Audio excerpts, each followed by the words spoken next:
Sebelum memulai video, yuk like, komen, dan subscribe ya. Dan nyalakan lonceng notifikasi supaya tidak ketinggalan video dari Permata Belajar.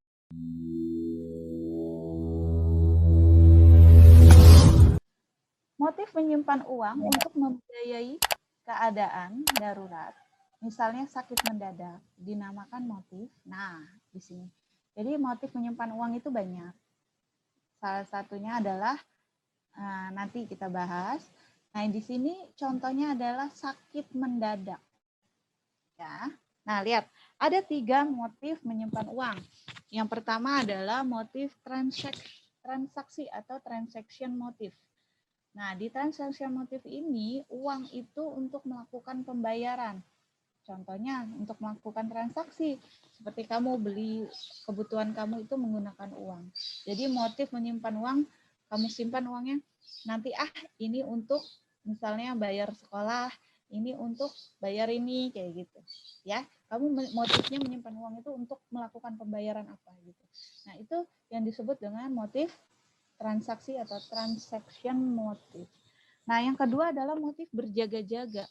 Motif berjaga-jaga itu untuk pengeluaran yang tak terduga. Misalnya apa, kalian sakit untuk pengobatan atau tak terduga untuk apa. Nah, itu motif berjaga-jaga. Kan kita nggak tahu kalau kita sakitnya kapan atau apa, tapi ini uang kesehatan kalian. Nah, itu motif berjaga-jaga. Ada lagi motif spekulasi atau spekulatif motif. Itu untuk kamu berekspektasi untuk masa depan.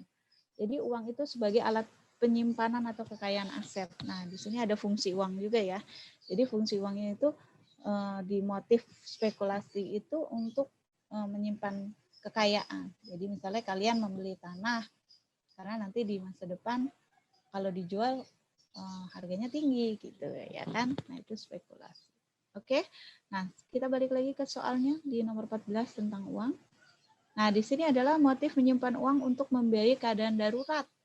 Misalnya sakit mendadak, dinamakan motif sudah pasti Jaga-jaga.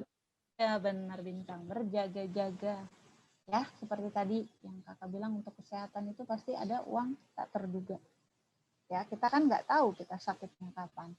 Nah, jadi motif menyimpan uangnya berjaga-jaga. Betul bintang, thank you. Kita lanjut ya.